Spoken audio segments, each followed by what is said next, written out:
Cuando los padres de mi nuera entraron a la casa jalando sus maletas, ella se volteó y me gritó en la cara: «O le das tu cuarto a mis papás, o te largas de esta casa ahora mismo». Mi hijo solo se quedó ahí, y con una frialdad que me partió el alma, soltó: «Mamá, ya no hagas un escándalo». Así que yo, en silencio, recogí mis cosas y me fui. Desde aquel día empecé a vivir mi propia vida, y ellos, pues, ya no tuvieron dónde quedarse. Si estás viendo este video, regálame un me gusta, suscríbete al canal y cuéntame desde dónde estás escuchando esta historia. Dejemos juntos una bendición en los comentarios, para que quien la lea sienta que el Señor toca su corazón.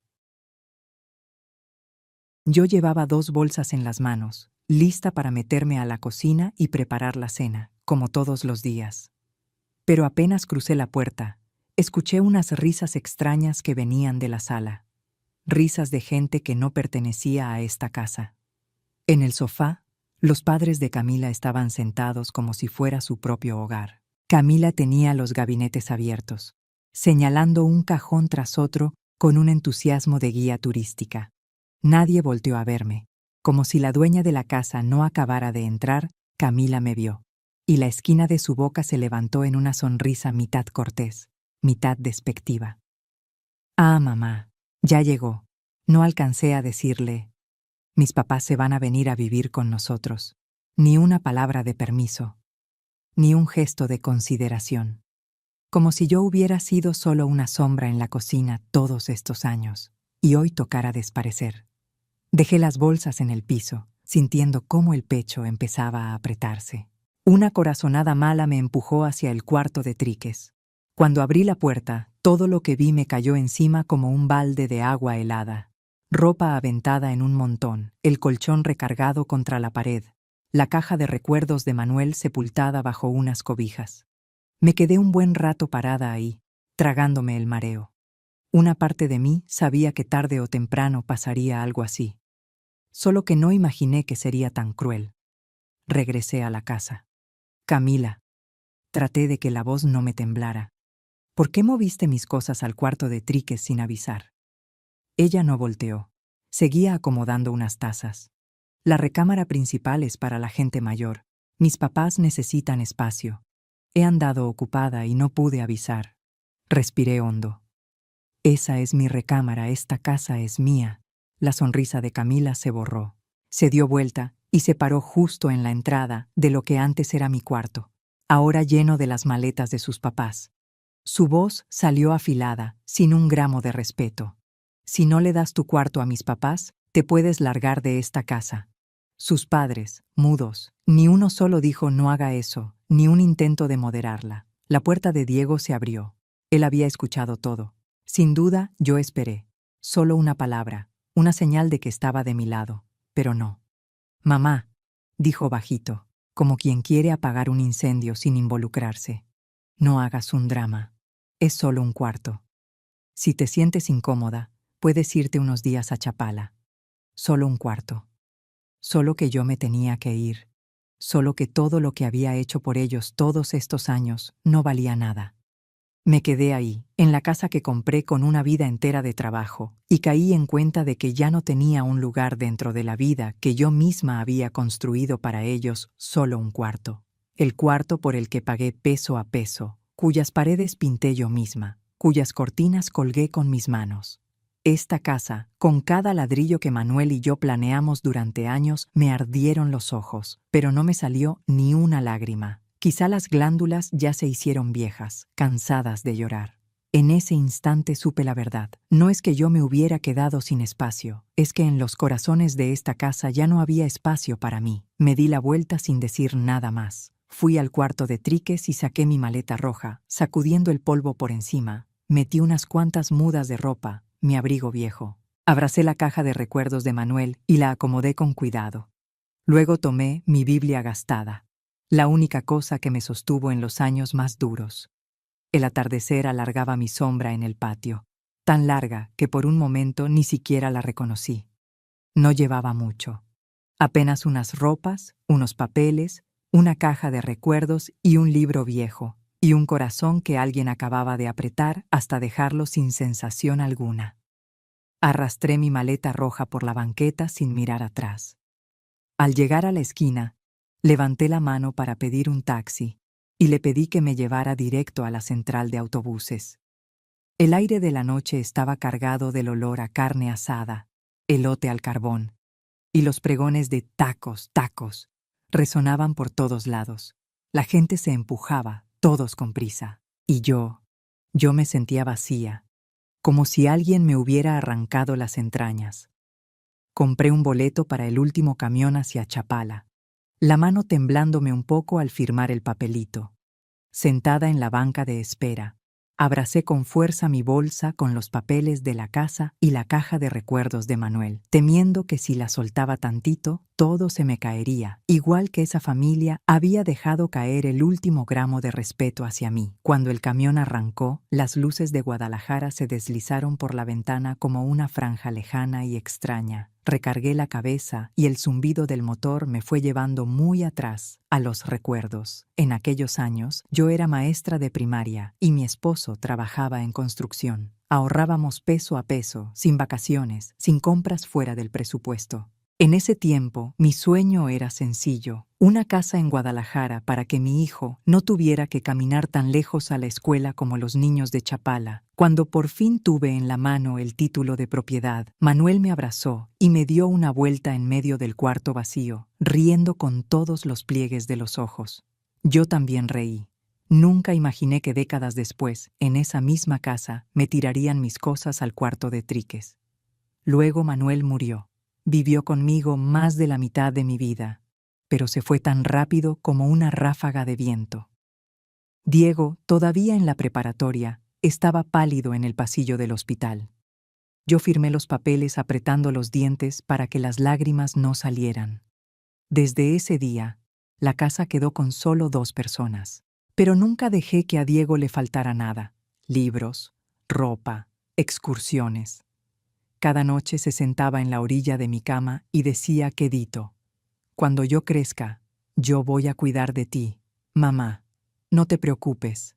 Y yo le creí, no por sus palabras, sino porque en ese entonces sus ojos hablaban con verdad. Su boda con Camila fue en un salón pequeño, rentado en las afueras. La familia de ella no tenía mucho.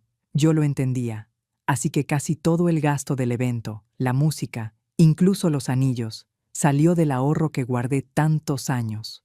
No me pesó.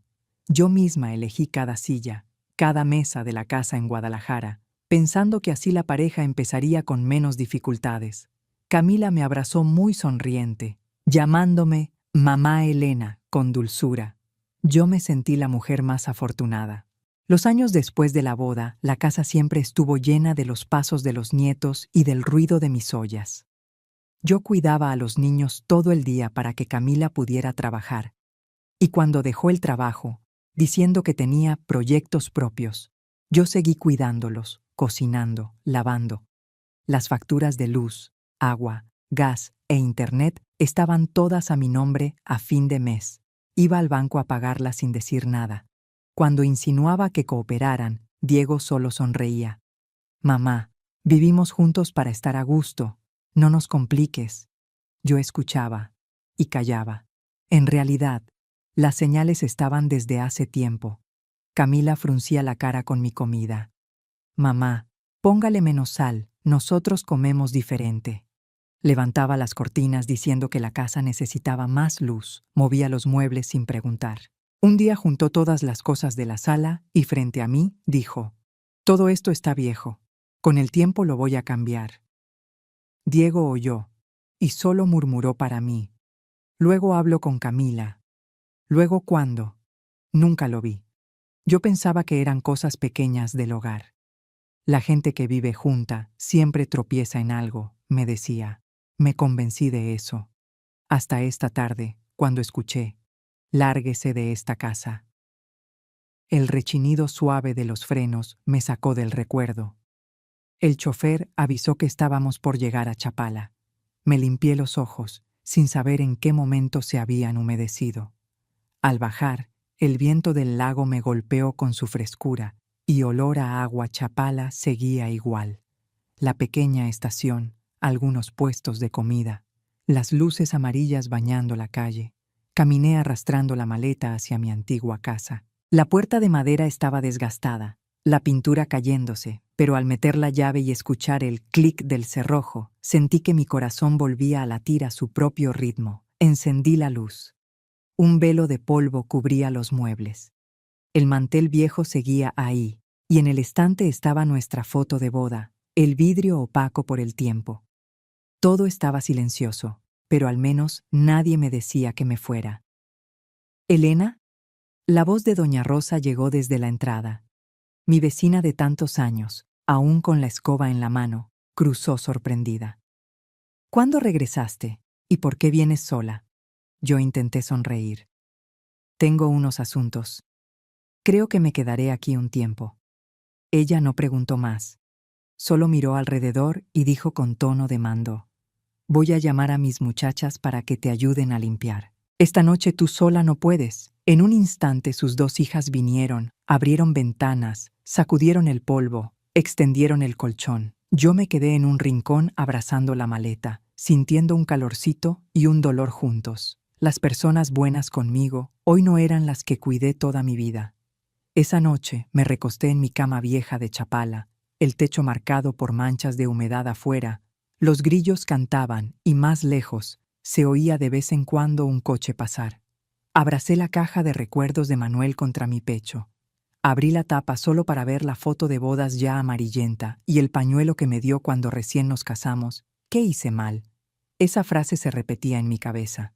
¿O será que di demasiado a quienes no supieron valorarlo? Suspiré mirando el techo oscuro. Una idea empezó a formarse despacio, clara, firme, sin ruido.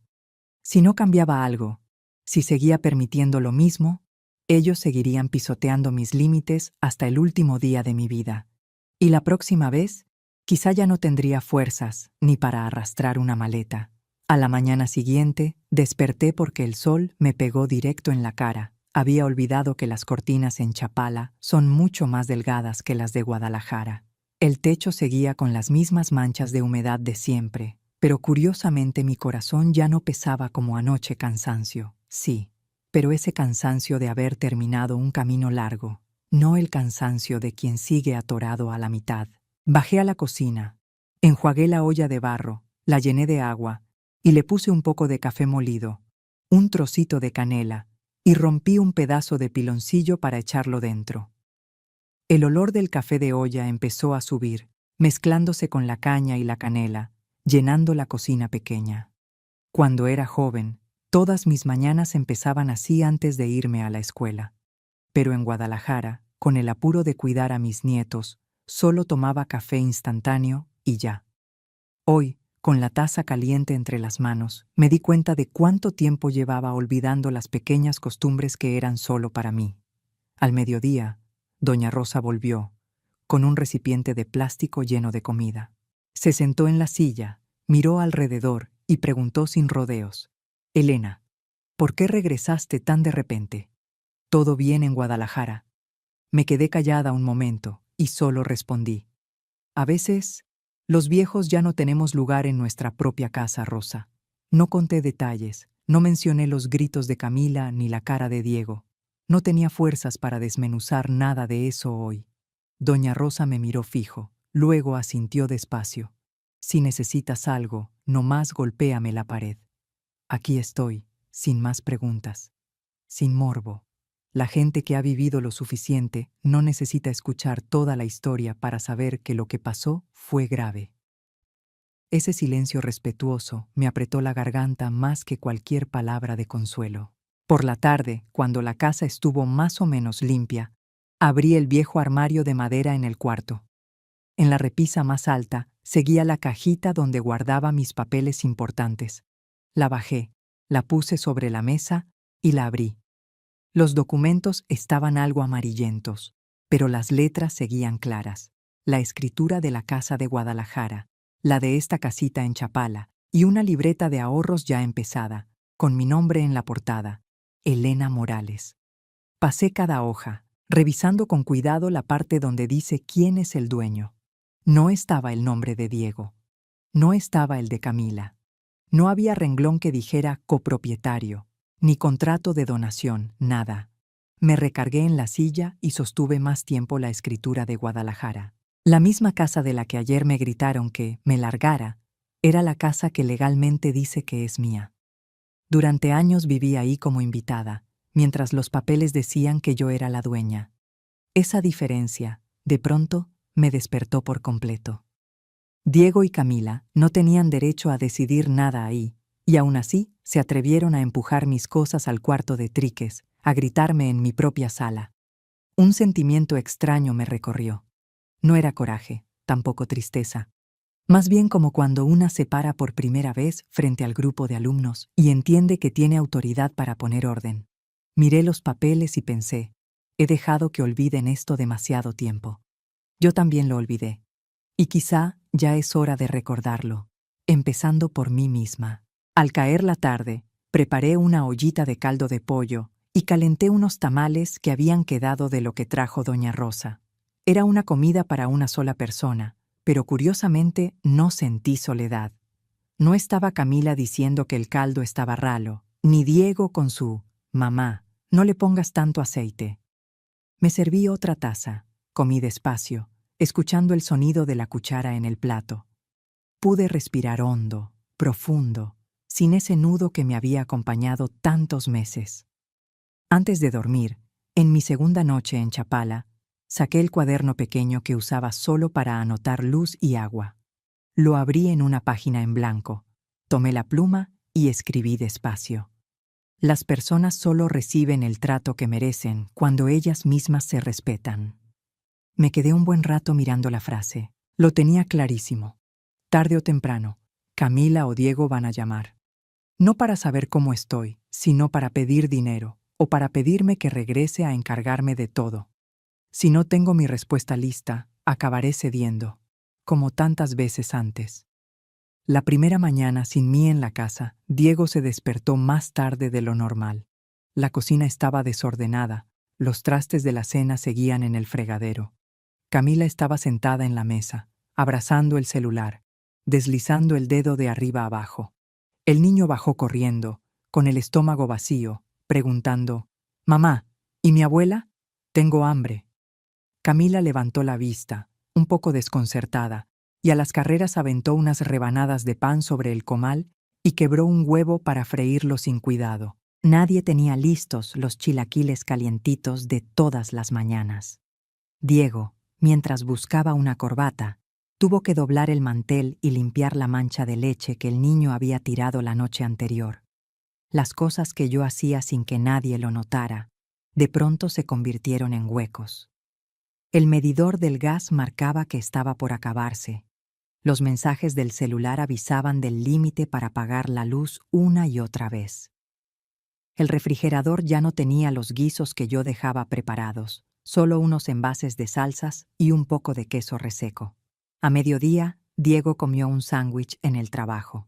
Por la tarde regresó a una montaña de platos en el fregadero, ropa sin tender, y el niño esperando que alguien lo ayudara con la tarea. Los papás de Camila tampoco tardaron en incomodarse. Su papá, acostumbrado al café cargado de Salamanca, bebió el que Camila preparó y frunció la cara.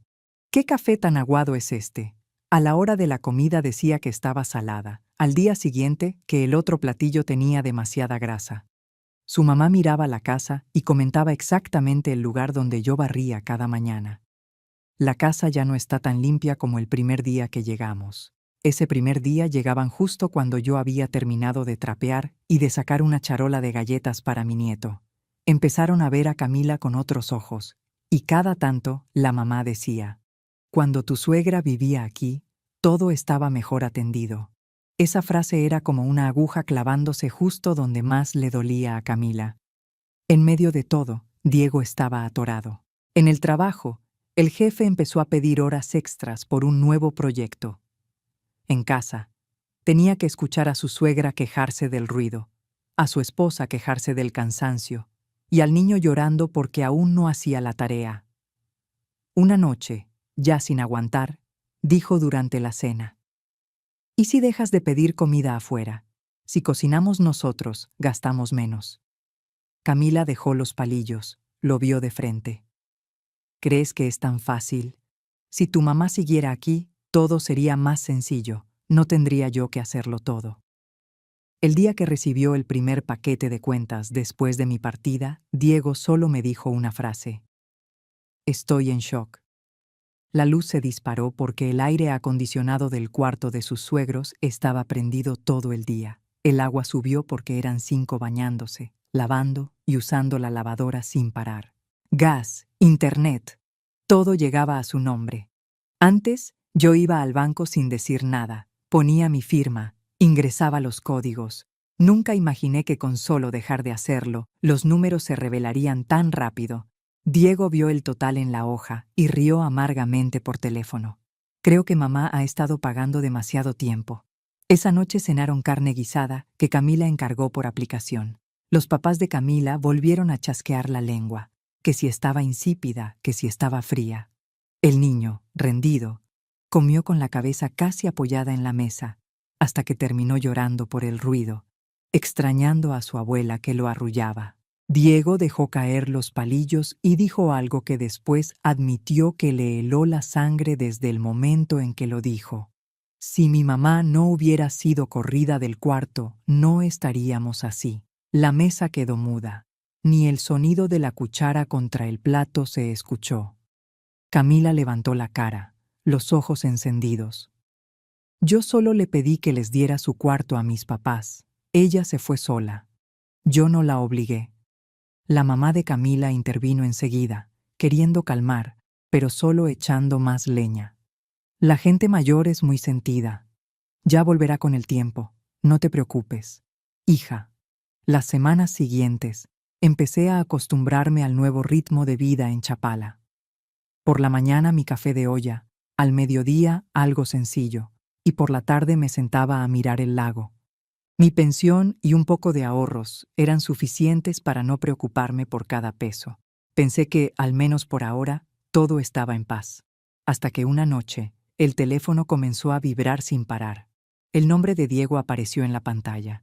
Miré el aparato un momento antes de contestar. ¿Aló, mamá? Su voz sonaba ronca, y detrás se oía la televisión y al niño diciendo algo. Aquí estoy, respondí, intentando mantener la voz serena. ¿Cómo estás? Preguntó un par de cosas sobre mi salud, sobre si hacía frío en Chapala. Contesté breve. Ambos guardamos silencio unos segundos hasta que él carraspeó. Mamá, este mes ando un poco atorado, dijo en voz baja. Hay muchas cuentas, las clases particulares del niño. ¿Usted podría ayudarme esta vez?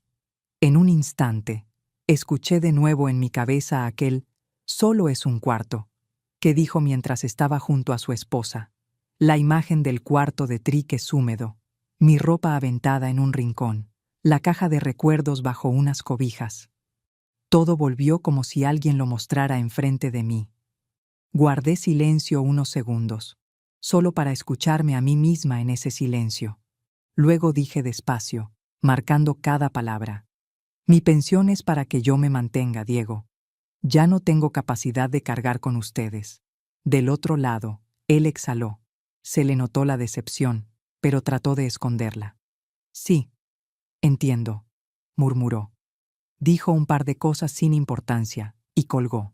Me quedé sentada con el teléfono en la mano, temblándome un poco los dedos, pero con el corazón sintiendo que había acomodado una piedra en su lugar. No pasó mucho cuando apareció el número de Camila. Supe de inmediato que Diego había dicho algo. Mamá, soy yo, Camila. Su voz era suave, muy distinta a la de aquel día cuando estaba parada frente a la puerta de mi cuarto. Diego me contó que está sola en Chapala. ¿Come bien? El niño pregunta diario por qué su abuelita no hace videollamada. Respondí con un sí. Ella continuó. Desde que mis papás llegaron, los gastos se nos fueron para arriba, usted lo sabe. Medicinas, la escuela del niño. Diego está estresado, mamá. Su voz bajó aún más. ¿Nos podría ayudar un poquito? Aunque sea por su nieto. Cerré los ojos, recargándome en la silla. Sabía muy bien qué quería responder. Ya no estaba dudando. Camila, dije, firme aunque sin subir la voz.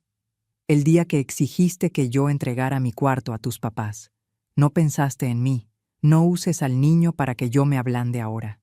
Al otro lado, silencio total. Incluso escuché cómo tragaba saliva. Seguí.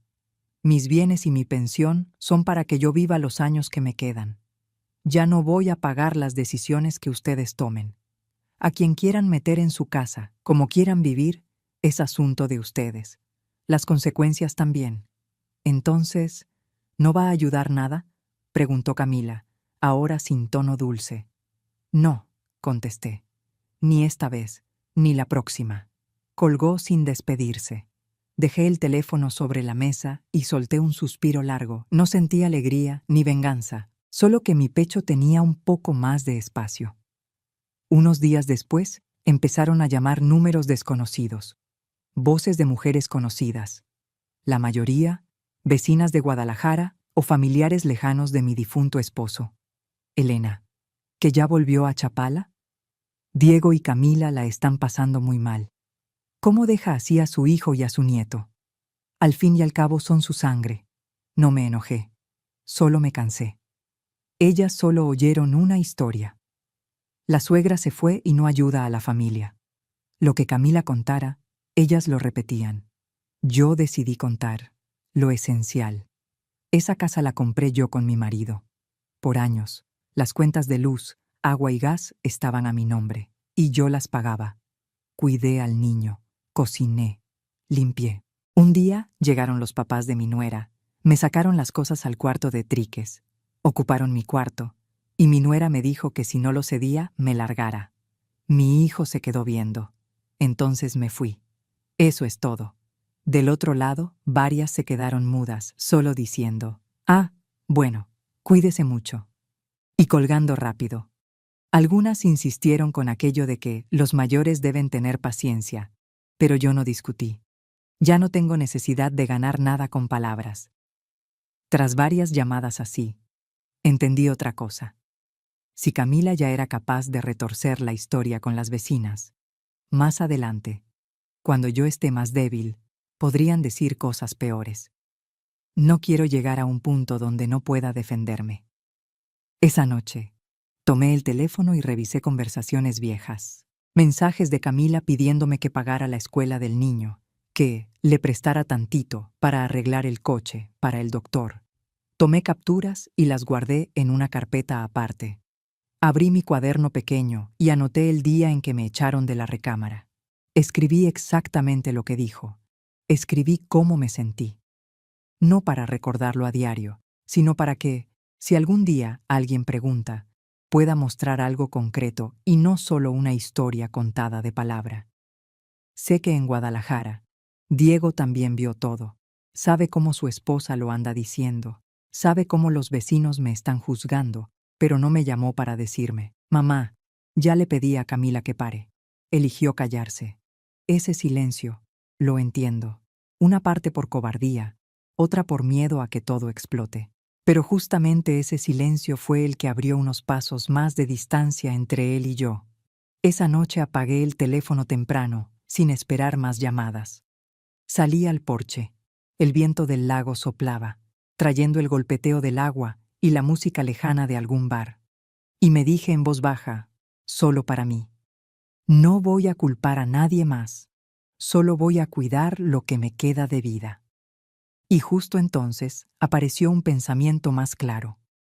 No basta con dejar de ayudarlos. Tengo que revisar cómo está mi nombre en todos esos papeles, para que nadie pueda usar mis propios bienes para dejarme fuera otra vez. Después de aquella noche sentada en el porche escuchando el viento del lago, la idea de los papeles de la casa en Guadalajara no quiso salir de mi cabeza. A la mañana siguiente marqué el número de Lucía. Ella fue alumna mía hace muchos años. Ahora es abogada en Chapala y de vez en cuando viene a visitarme. «¿Maestra Elena?» Su voz suena rara. «¿Pasó algo?», preguntó. «Será más fácil si nos vemos», respondí. «Cuando tengas un rato libre, yo te invito a un café». Quedamos en un cafecito con vista al lago. Cuando llegué, Lucía ya estaba ahí, con una carpeta y la laptop sobre la mesa. Se levantó, me abrazó y me dio un beso en la mejilla, con esa cercanía que siempre me ha gustado. Si me llamó con esa voz, es porque de veras pasó algo fuerte, dijo mientras me acercaba a la silla. Cuénteme todo. Yo la escucho. No rodeé. Le conté desde que Diego se casó con Camila y se fueron a vivir gratis a mi casa. Las cuentas que yo pagaba, las comidas que preparaba, las noches en que cargaba al niño para que ellos pudieran dormir. Luego seguí con lo de los padres de Camila. Mis cosas arrumbadas en el cuarto de Triques. La frase, o entrega el cuarto, o lárguese de esta casa. Y Diego parado ahí, sin decir nada. También le hablé de las llamadas pidiéndome dinero y de cómo Camila andaba hablando mal de mí. No grité, no lloré. Solo acomodé los hechos como si estuviera preparando un plan de clase. Pero la cara de Lucía sí fue cambiando. Al principio sonrió, luego frunció el ceño. Y cuando llegué a lo del cuarto de Triques, apretó los labios. ¿Su hijo estaba ahí cuando su nuera le dijo eso?, preguntó, queriendo asegurarse. Con los brazos cruzados, respondí, dando un sorbo al café ya frío. Solo dijo, es solo un cuarto. Lucía suspiró y abrió la carpeta. Sacó una hoja en blanco y trazó unos cuadros. Le voy a explicar claro, sin palabras difíciles, dijo. La casa de Guadalajara está a su nombre, solo al suyo. No hay contrato de donación. No está registrada como copropiedad con Diego ni con Camila, ¿correcto? Correcto. Lo revisé hace unos días. Entonces, ante la ley, la única dueña es usted. Nadie más. Diego y Camila no firmaron contrato de renta ni pagan renta fija, así que legalmente solo son personas viviendo por permiso suyo. Usted puede dejarlos seguir ahí o puede terminar ese permiso. Y para que lo entienda sin rodeos, usted tiene todo el derecho de vender la casa. Ellos no pueden impedirlo. Mientras la escuchaba, agarré con más fuerza la taza, mirando el agua oscura del lago tras la ventana. Me llegó la imagen de mi nieto corriendo en el patio de la casa en Guadalajara, gritándome, ¡Abuelita! También la de Diego cuando era estudiante, subiéndose al camión escolar, volteando a despedirse con la mano. Si vendo la casa, pregunté despacio, ellos se quedarán sin un lugar. ¿No será que estoy siendo demasiado dura, Lucía? Lucía no esquivó mi mirada, me vio de frente. Duro fue que lo sacaran a usted de su propio cuarto. Vender la casa no es venganza, es recuperar lo que siempre fue suyo. La gente adulta que no se hace responsable de sus decisiones va a sufrir en cualquier lugar donde esté. Nos quedamos calladas un buen rato. El tintinear de las cucharitas, las risas de la mesa de al lado, todo me pareció lejano. Sentí que algo viejo dentro de mí se tensaba, y luego por fin se soltaba. Hasta aquí llegué, dije por fin. Ayúdame a vender esa casa, Lucía. Ella asintió, sin celebrar, sin ponerse triunfal. Voy a manejar todo con claridad y de forma transparente.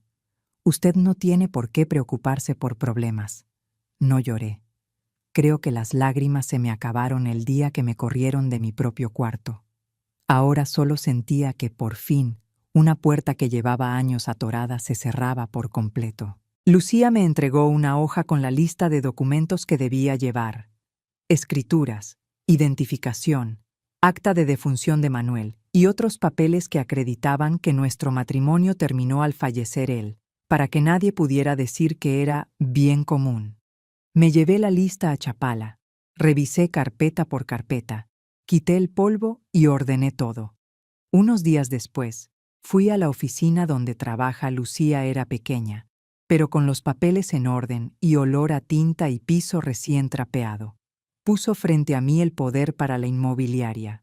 Lea todo con calma, me dijo, y donde no entienda, me pregunta. Yo se lo explico sin tecnicismos. Me puse los lentes y leí despacio. Autorizar, promover la venta, firmar en mi representación dentro de los límites. Pregunté varias cosas. Lucía me explicó cada punto. Aquí permiten mostrar la propiedad. Allá firmar trámites una vez que yo dé mi consentimiento. No había ni una palabra sobre regalar o transferir a alguien más. Cuando entendí todo, tomé la pluma. Al firmar, sentí como si cada trazo sacara un pedazo de los años vividos en Guadalajara. Dolía, sí, pero era un dolor limpio, sin el olor a humedad del resentimiento. Al salir de la oficina, mis pasos se sentían más ligeros, pero el corazón sí pesaba. En el taxi de regreso pensé, trabajé toda la vida para tener esa casa, y ahora la vendo. Pero si la dejaba para que me siguieran humillando ahí, tal vez dolería más. Ya casi llegando a casa, marqué a Diego. Contestó rápido. ¿Mamá? Sí, dije, con voz tan tranquila como si hablara del clima. Te llamo para avisarte que ya puse en venta la casa de Guadalajara. El silencio del otro lado se convirtió en un estallido. ¿Qué? Pero si vivimos aquí. Ustedes viven ahí porque yo se los permití, corregí. El día que dejaste que tu esposa me echara de mi propio cuarto, tú decidiste que ya no era mi casa. Ahora yo solo estoy ejerciendo mi derecho como dueña. Escuché que quería decir algo más, tomar aire para empezar un pleito, pero no le di oportunidad. Solo quería informarte, no pedirte permiso, dije, y colgué. Esa noche, volví a sentarme en el porche. El cielo de Chapala estaba lleno de estrellas, y el viento movía las hojas de los plátanos detrás de la casa. Me froté el pecho, tratando de entender si estaba triste o aliviada. Quizá ambas cosas. El lazo que me unía a esa casa de Guadalajara, a cada ladrillo por el que trabajé tantos años, lo acababa de cortar. El lazo con mi hijo seguía ahí, pero desgastado, delgado, y ya no apretaba mi cuello como antes. Por primera vez en muchos años, lo dije en voz alta, bajito pero firme. Si ellos no saben valorarme, yo me voy a valorar por mí misma. El viento se llevó la frase por la noche, pero dentro de mí se quedó como una promesa, como un comienzo. Lucía me envió el enlace del anuncio de la casa por mensaje antes de llamar. La agencia había tomado fotos desde la entrada. La luz de Guadalajara iluminaba las paredes y el rincón del patio donde yo solía tener unas macetas con flores. Debajo de la foto aparecía una línea corta. Casa de una planta y un segundo nivel, zona tranquila, cerca de escuelas. La propietaria necesita vender con urgencia. La miré y apagué la pantalla. Ya no sentí dolor. Fue como leer la noticia de la casa de otra persona. Ya hay varios interesados, maestra, dijo Lucía por teléfono. Vamos a ver quiénes realmente van en serio. Le respondí con un sí tranquilo. Las cosas ya habían echado a andar y no había forma de volver atrás. Mientras tanto, en Guadalajara, la vida seguía igual de enredada. Durante varios días, Camila notó gente desconocida parada en la banqueta, mirando hacia adentro. A veces levantaban el teléfono para tomar fotos. Ella creyó que eran repartidores buscando dirección o vecinos nuevos paseando. Sus padres, en cambio, estaban cada vez más incómodos. Se quejaban de que el cuarto principal era pequeño, que compartir baño era un fastidio, que vivir en la ciudad salía mucho más caro que en Salamanca. Diego, al centro de todo, regresaba cansado del trabajo para encontrarse con suspiros, reproches y discusiones apagadas. Una tarde de sábado, con todos amontonados en la sala, sonó el timbre. Camila salió molesta a abrir, el celular aún en la mano. En la puerta había una pareja joven, vestidos con sencillez, y junto a ellos una mujer de mediana edad con un portafolio. La agente inmobiliaria. Buenas tardes. Saludó la agente con cortesía. Venimos a la cita para ver la casa. Camila frunció el ceño. ¿Ver qué casa? Esta es la casa donde vivimos nosotros. La agente no perdió la compostura. Abrió el portafolio, sacó una carpeta, buscó una hoja y señaló mi nombre. La propietaria es la señora Elena Morales. Aquí está el poder notarial que nos autoriza a poner la casa en venta y mostrarla a posibles compradores. La pareja detrás de ella se miró, algo incómoda, pero se mantuvo en silencio. Camila volteó hacia adentro, alzando la voz. Diego, ven a ver esto. ¿Tu mamá de veras va a vender la casa? Diego salió, vio a la agente y los papeles, y su cara palideció al instante. Recordó la llamada en la que yo se lo había mencionado, pero seguro pensó que solo estaba amenazando allí, con documentos oficiales frente a él. Ya no podía fingir. Permítanme hablar con mi mamá un momento, les dijo a los visitantes tratando de sonar educado.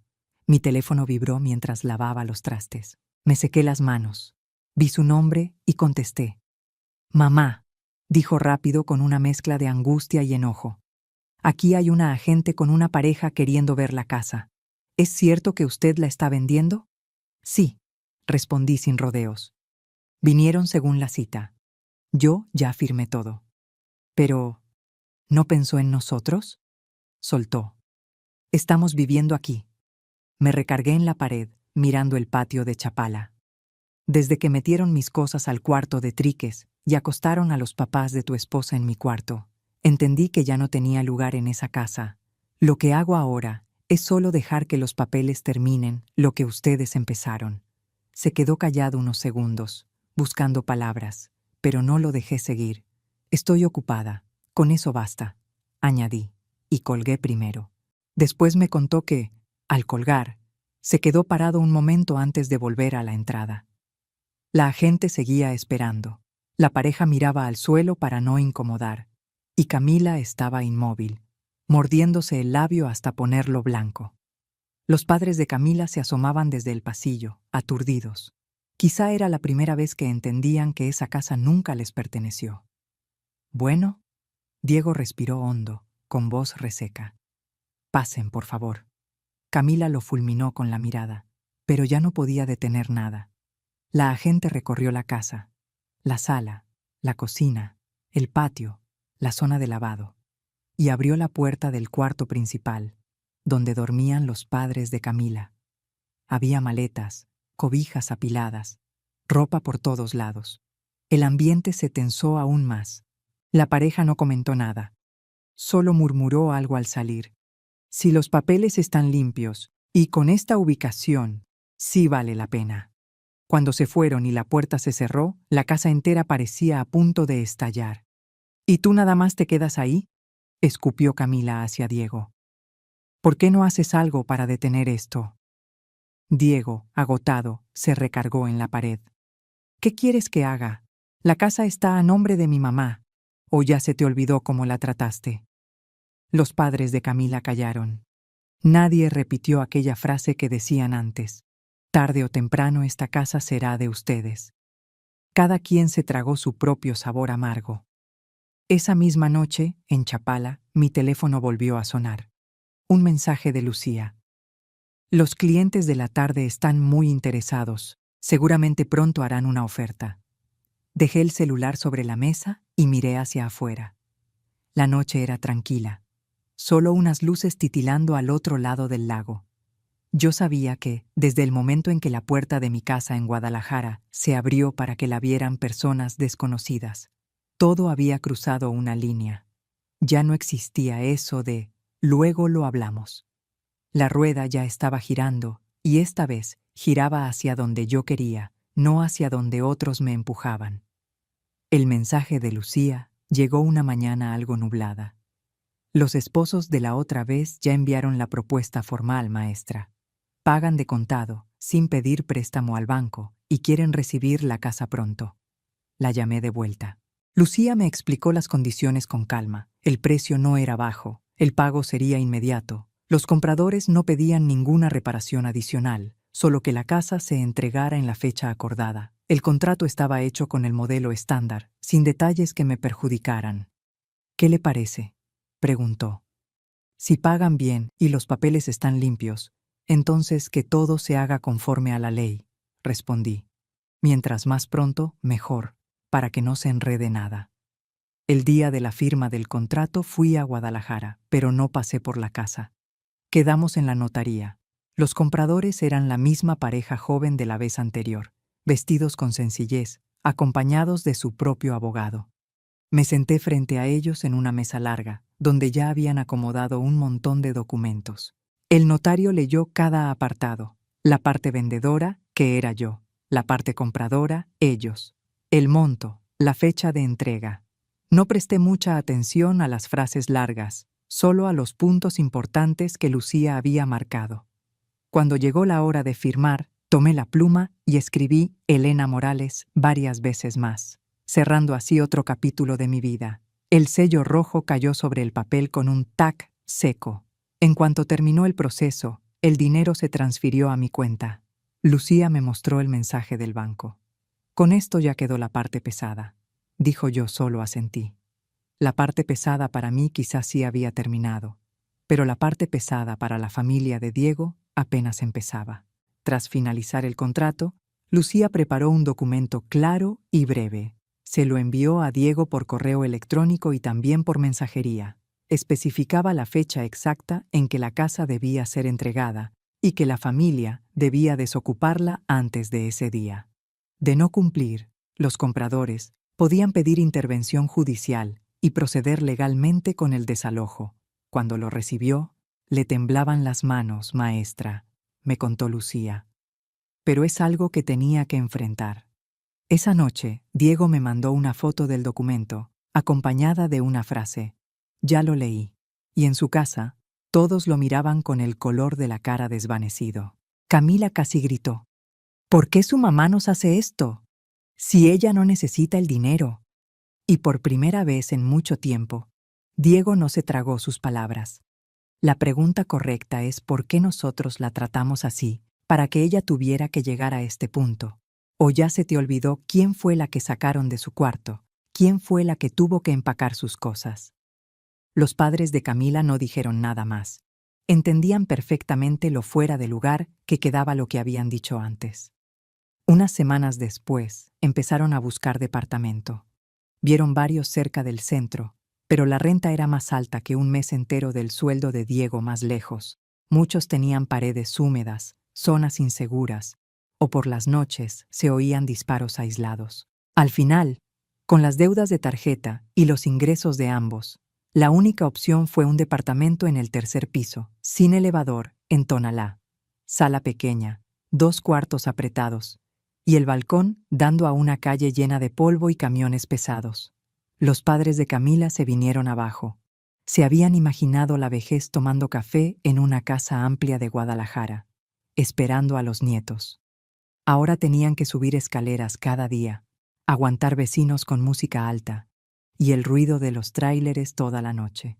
A veces, en la cocina, Diego me contaba que su suegra murmuraba: «Yo no debía haberme metido en problemas con mi nuera así».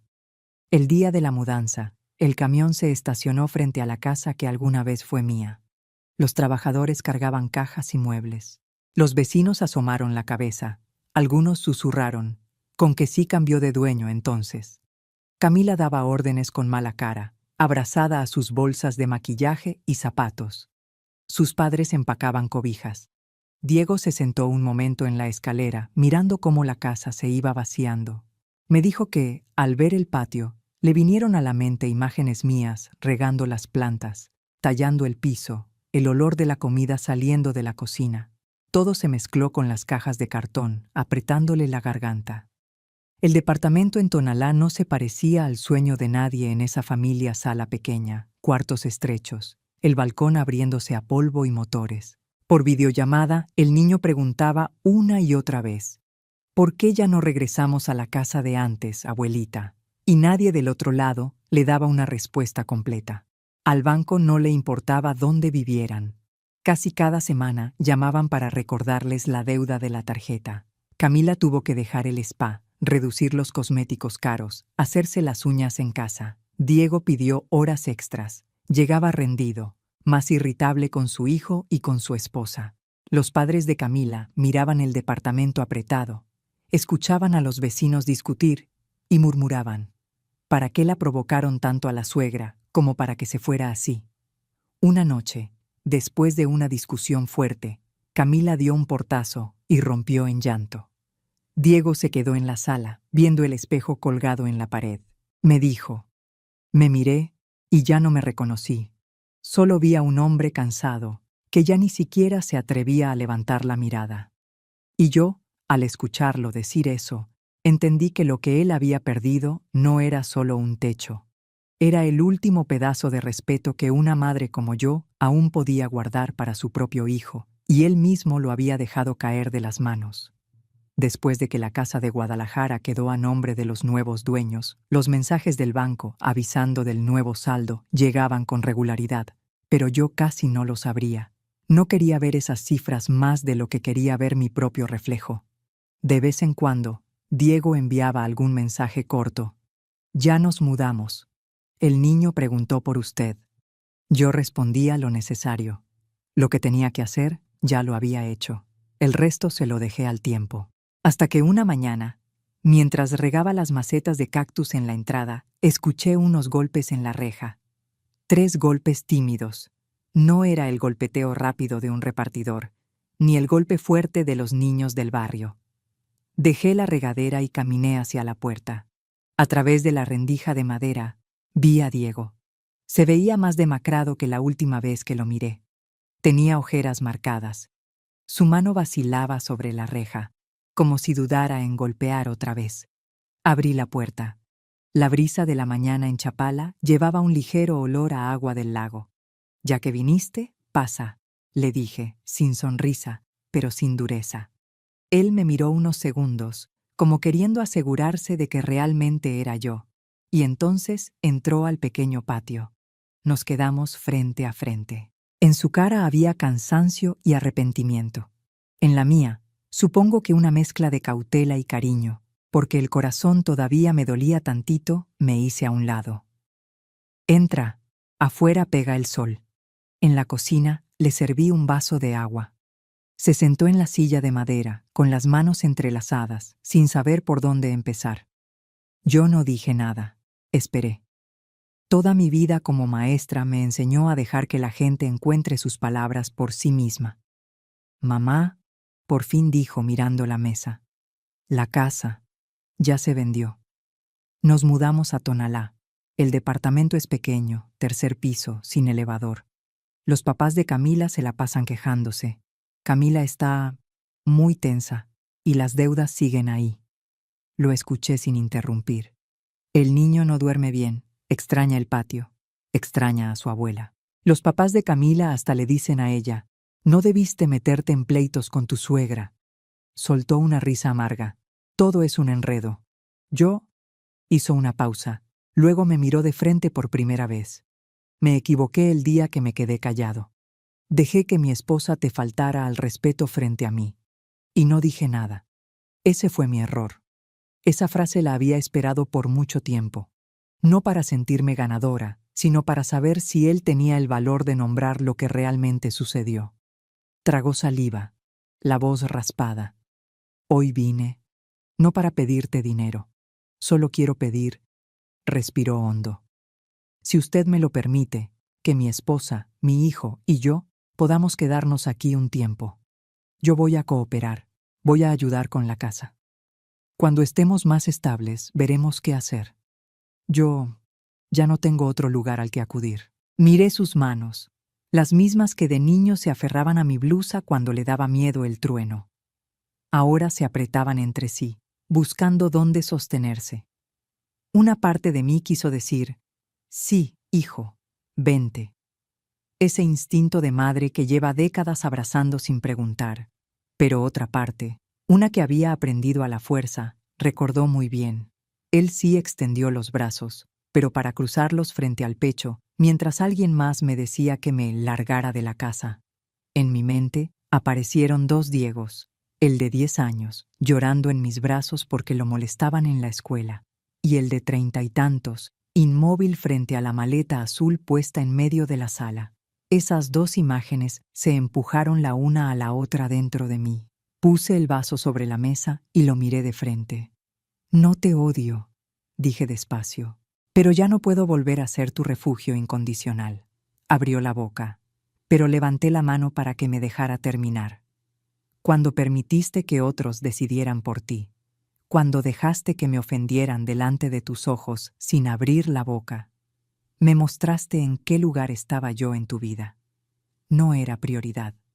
No era alguien que mereciera defensa. Solo era la persona que no debía armar problemas». Respiré hondo, cuidando que la voz no me temblara.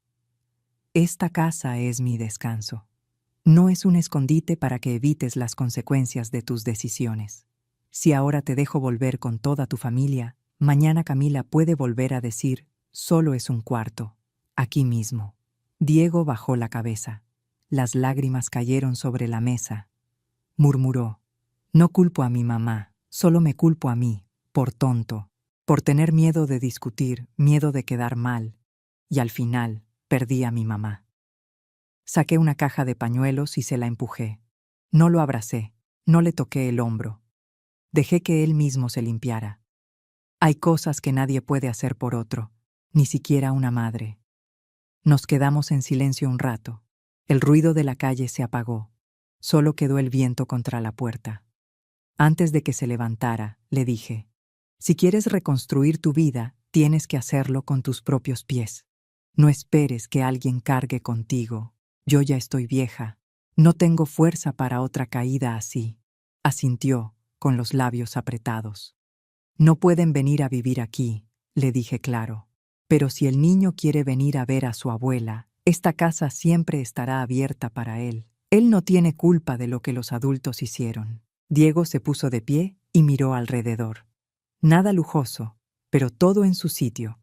Quizá entendió que este no era el salvavidas grande que imaginaba, sino una pequeña barquita donde apenas cabe una mujer mayor que por fin puede descansar. Caminó hacia el patio. Lo acompañé hasta la reja. Antes de abrirla, murmuró, gracias, mamá, aunque sea por dejarme venir a hablar. No contesté. Solo asentí. Abrió la reja y salió. Antes de irse del todo, se volvió una vez más. Me vio parada bajo la sombra del cactus que por fin había vuelto a ponerse verde. Seguro lo que vio fue a una mujer pequeña, de cabello cano, pero con la espalda firme. La reja se cerró detrás de él. Me quedé un momento escuchando sus pasos alejarse. Dentro de mí ya no quedaba ese refugio que una vez tuve para él. Pero quizá, justamente este portazo sea lo que lo obligue, por primera vez en su vida adulta, a construirse un lugar propio, en vez de esconderse eternamente detrás de una madre ya cansada. Después de la visita de Diego, la casa quedó extrañamente silenciosa. Pasé mucho rato sentada en la sala, sin encender la televisión ni el radio. En la silla de enfrente, aún quedaba la hendidura donde él había estado sentado. Yo sigo queriendo a mi hijo. Eso no cambió después de aquella conversación. Pero también entiendo que, si dejo que los bienes me aten, tarde o temprano voy a caer otra vez en el mismo círculo vicioso. Él se mete en problemas, se recarga en mí, yo me ablando, y todo empieza de nuevo. Pensando en eso, metí la mano al bolsillo de mi blusa, saqué el teléfono y marqué a Lucía. «Señora Elena», contestó de inmediato. «Quiero hablar contigo sobre el testamento», le dije sin rodeos. «Creo que ya es momento de modificarlo. Quedamos de vernos en su oficina la semana siguiente». Esta vez no fue un café frente al lago, sino una mesa llena de documentos. Lucía puso frente a mí el testamento antiguo, el que me ayudó a redactar hace años, cuando yo todavía pensaba que la vida era más sencilla de lo que es ahora. «Le explico rapidito», dijo mientras subrayaba algunas líneas. «Si deja este testamento como está, cuando usted falte, Diego será el heredero de toda la casa, el dinero, todo. Pero si lo modifica, puede repartirlo como usted quiera, siempre dentro de lo que permite la ley. Dígame qué quiere cambiar y yo lo anoto». Vi las líneas con el nombre de mi hijo y de pronto me sentí cansada.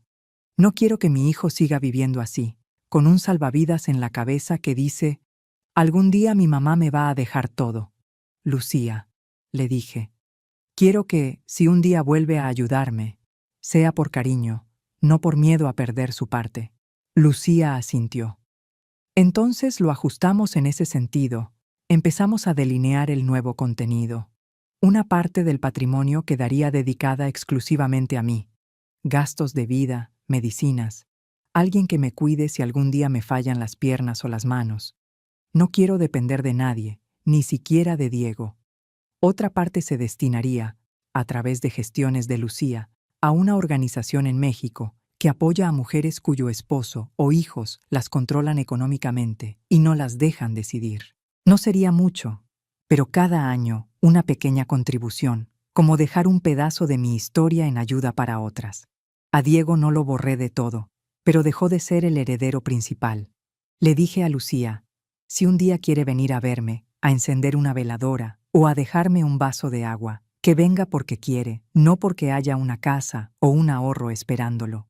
Ella entendió y tomó nota con cuidado. Al momento de firmar, me tembló un poco la mano, pero no por arrepentimiento. Era porque sabía que estaba cerrando una forma de pensar que llevaba clavada en mí desde joven. Toda la vida de una madre es para dejársela completa al hijo. Tomé la pluma y firmé otra vez debajo de las nuevas líneas. Cuando dejé la pluma sobre la mesa, sentí que se me quitaba un peso invisible. Los meses siguientes, la vida en Chapala cambió lentamente, pero con claridad. Me inscribí en una clase de pintura en el centro cultural cerca del mercado. Por las tardes me sentaba frente al caballete, pintando el lago, los techos rojos y los niños jugando fútbol en la calle de tierra. A mi alrededor había señoras de mi edad, unas viudas, otras divorciadas, otras que nunca se casaron. Contaban historias de maridos infieles, hijos que se fueron a Estados Unidos, pensiones que no alcanzaban. Nos reíamos, con un poco de tristeza, pero sin caer en lamentos interminables. Todas habíamos pasado suficiente. Ninguna tenía energía para dramatizar más. Empecé a caminar temprano. Cada amanecer, el lago Chapala tenía una capa delgada de neblina. Los pájaros se formaban en los cables y trinaban. Caminaba despacio, respirando hondo, sin correr detrás del llanto de un niño, ni del «mamá, se acabó el gas», ni del «mamá, olvidé las llaves». Por primera vez en décadas, mi paso seguía solamente mi respiración. A veces, aún recibía mensajes de Diego, menos que antes, ya sin explicaciones. ¿Cómo sigue, mamá? El niño mencionó a su abuela cuando dibujó una casa en la escuela. Yo contestaba breve, estoy bien, cuídense, tápalo bien en la noche, no vaya a enfriarse. Los temas de dinero o de dónde vivían los resolvían ellos. Yo no preguntaba, y ellos ya no me echaban esa carga encima. Una vez, Diego trajo al niño a Chapala a pasar el día. Me avisó antes, y acepté. Cuando la puerta de madera se abrió, el pequeño corrió hacia adentro como si nunca hubiera existido distancia. Se abrazó a mis piernas y levantó la mirada con una sonrisa enorme. Abuela, lo extrañé. Lo dijo con esa honestidad que nosotros, los adultos, ya no sabemos usar.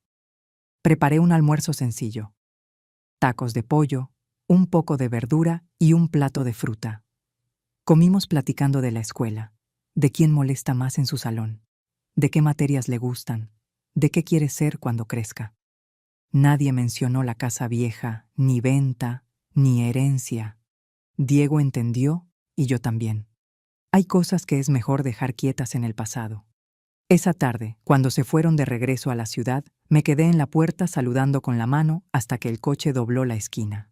Ya dentro, tomé un álbum viejo del estante y lo abrí sobre la mesa. Busqué la página donde Diego recién nacido aparecía envuelto en una manta del hospital, con la carita roja. Toqué la foto, el papel delgado amarillento, y murmuré: «Ya caminé contigo un tramo muy largo. Lo que falta, hijo, te toca caminarlo solo». Me di cuenta de que, a esta edad, la felicidad no depende de cuántas personas vivan conmigo o cuántas voces me digan «mamá» o «abuela» en la mesa. La felicidad es cerrar la puerta en la noche y poder estar en paz sin sentir que el corazón lo apachurran, sin escuchar cómo me desprecian en la misma casa que yo levanté. Elegí cortar los lazos que me estaban haciendo sangrar y conservar lo que realmente vale. Una casita donde puedo respirar, unas cuantas amigas con quien hablar y un nieto que corre a abrazarme sin interés alguno. Por la tarde abrí la ventana. El viento del lago entró y movió la cortina. Sobre la mesa estaba el cuadro que tenía a medias. Un poco de agua azulada, unos rayos de sol, la sombra de una lancha pequeña. A un lado, una taza de café de olla todavía tibia, el olor a canela y piloncillo suavecito. En el cajón, justo bajo mi mano, el Nuevo Testamento descansaba doblado, sin ser ya esa sombra oscura rondándome la cabeza, Sonreí sin pensarlo. No era la sonrisa de alguien que ganó un pleito familiar, sino la sonrisa tranquila de una mujer que por fin aprendió a vivir para sí misma, aunque haya llegado un poco tarde, pero tarde es mejor que nunca. La historia que acabas de escuchar es ficción, pero en el camino de doña Elena Morales podemos ver una verdad que no nos es ajena. A veces, para recuperar la paz que se perdió, una persona tiene que aceptar soltar aquello que parecía imposible dejar atrás. Elena no gritó, no rogó, no se aferró para que alguien la entendiera. Eligió el camino más difícil: levantarse, salir del lugar donde había sufrido y reconstruir su vida con unas manos cansadas. Sí, pero que nunca se rindieron. Y Diego, después de vivir el derrumbe que él mismo ayudó a provocar, comprendió por fin que madurar no es envejecer, sino asumir las consecuencias de las decisiones propias. Contamos esta historia no para culpar a nadie, sino para recordar que el silencio de una madre no es debilidad, es el último mensaje antes de que ella decida salvarse a sí misma. Las caídas a veces son el remedio amargo que una persona necesita para verse con mayor claridad.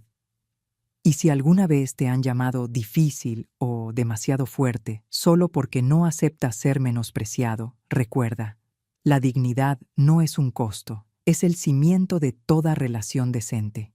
Si crees que el amor verdadero debe venir acompañado de responsabilidad y que la madurez a veces empieza con una puerta que se cierra, deja una bendición en los comentarios. Mándala para todas las madres que están reconstruyendo su vida en silencio, para los hijos que están aprendiendo a mantenerse firmes, y para los corazones que buscan regresar a sí mismos después de tantas pérdidas. Y si tienes unos minutos más, quédate con nosotros en las próximas historias, donde gente común atraviesa la oscuridad llevando consigo la luz del orgullo y de la bondad. Estoy segura de que encontrarás algo que tocará tu corazón. No olvides suscribirte al canal. Aquí, cada relato es una pequeña lámpara, un recordatorio de que la libertad no nace de la venganza, sino de la valentía de mirar la verdad de frente y vivir una vida que no dependa del permiso de nadie.